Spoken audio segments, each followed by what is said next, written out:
गुप्ता जी सुबह सुबह टहलते आज वीरजू टोले की तरफ जा रहे थे। रास्ते में जो भी मिलता यही पूछता, अरे गुप्ता जी गाड़ी खराब है क्या? ड्राइवर नहीं आया क्या? आज क्या बात है? गुप्ता जी हंसते हुए बोलते, अरे नहीं, आज बस पैदल चलने का मन था। गुप्ता जी पहुंच गए जहां उनको जाना था और मलिन बस्ती में घर के बाहर से आवाज लगाते हुए बोले, अम्मा, ओ अम्मा, आपके बेटे ने पैसा भेजा है।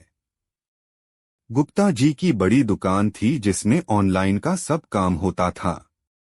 बहुत सारे नौकर चाकर पर अम्मा का पैसा देने खुद गुप्ता जी ही आया करते थे, कभी गाड़ी से तो कभी पैदल। अम्मा आवाज सुनकर अपने आंखों पर चढ़े चश्मे को उतार आंचल से साफ कर वापस पहनती अम्मा की बूढ़ी आंखों में अचानक एक चमक सी आ गई।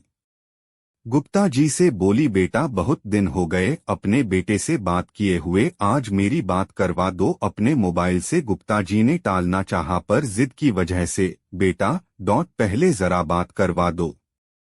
अम्मा ने उम्मीद भरी निगाहों से गुप्ता जी की ओर देखा। अम्मा, इतना टाइम नहीं रहता है मेरे पास कि हर बार आपके बेटे से आपकी बात करवा सकूं। गुप्ता जी ने अम्मा को अपनी जल्दबाजी बताना चाहा, लेकिन अम्मा उससे चिरौरी विनती करने लगी। बेटा बस थोड़ी देर की ही तो बात है, एक बार करवा दो। अम्मा की आंखों से आंसू गिरने लगे। अम्मा, आप मुझसे हर बार बात करवाने की जिद ना किया करो। यह कहते हुए गुप्ता जी ने रुपए अम्मा के हाथ में रखने से पहले अपने मोबाइल पर कोई नंबर डायल करने किया। लो अम्मा, बात कर लो, लेकिन ज्यादा बात मत करना। पैसे कटते हैं मेरे फोन पर। उन्होंने अपना मोबाइल अम्मा के हाथ में थमा दिया। उसके हाथ से मोबाइल ले फोन पर बेटे से हालचाल लेती अम्मा मिनट भर बात करके संतुष्ट हो गई। उनके झुर्रीदार चेहरे पर मुस्कान छा गई। पूरे 2000 रुपए हैं अम्मा।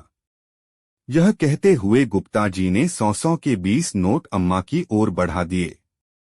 रुपए हाथ में ले गिनती करती अम्मा ने गुप्ता जी को इशारा किया।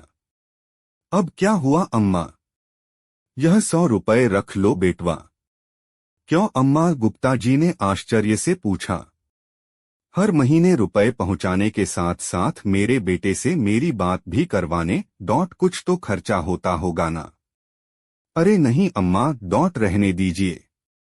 गुप्ता जी लाख मना करते रहे, लेकिन अम्मा ने जबरदस्ती उनकी मुट्ठी में 100 रुपए थमा दिए और वह वहां से वापस जाने को मुड़ गई। अपने घर में अकेली रहने वाली अम्मा भी उसे ढेरों आशीर्वाद देती अपनी देहरी के भीतर चली गई। गुप्ता जी अभी कुछ कदम ही वहां से आगे बढ़ा था कि किसी ने उसके कंधे पर हाथ रखा। पीछे मुड़कर उन्होंने देखा तो उस कस्बे में उनकी जान पहचान का एक चेहरा सामने खड़ा था।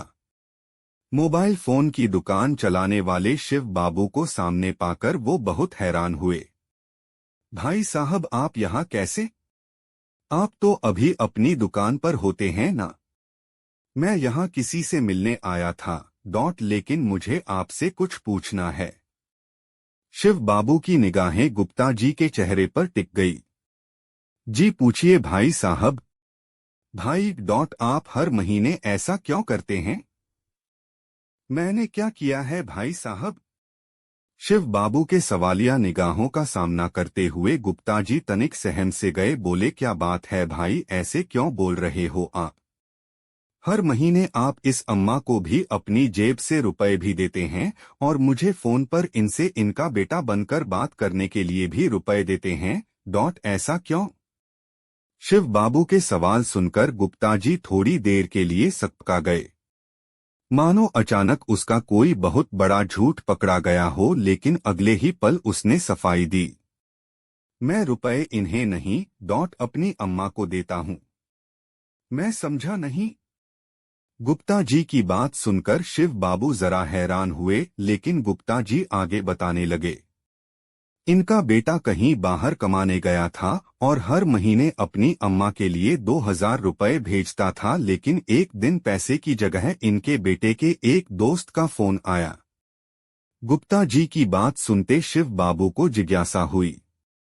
कैसा फोन? क्या बोला था दोस्त ने? संक्रमण की वजह से उनके बेटे की जान चली गई। अब वह इस दुनिया में नहीं रहा है। फिर क्या हुआ भाई? शिव बाबू की जिज्ञासा दुगनी हो गई, लेकिन गुप्ता जी ने अपनी बात पूरी की। हर महीने चंद रुपयों का इंतजार और बेटे की कुशलता की उम्मीद करने वाली इस अम्मा को यह बताने की मेरी हिम्मत नहीं हुई। मैं हर महीने अपनी तरफ से इनका पैसा लेकर आता हूँ। लेकिन यह तो आपकी अम्मा नहीं है ना? मैं भी हर महीने 3,000 रुपए भेजता था अपनी अम्मा को। लेकिन अब मेरी अम्मा भी कहाँ रही हैं? यह कहते हुए गुप्ता जी की आंखें भर आई।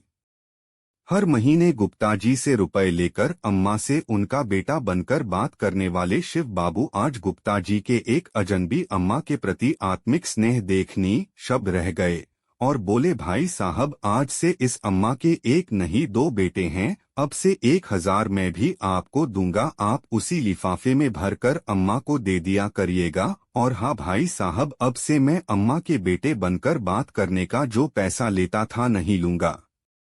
आज से अम्मा के 2 बेटे मिलकर ख्याल रखेंगे। दोनों आपस में यही बोलते हुए चले जा रहे थे।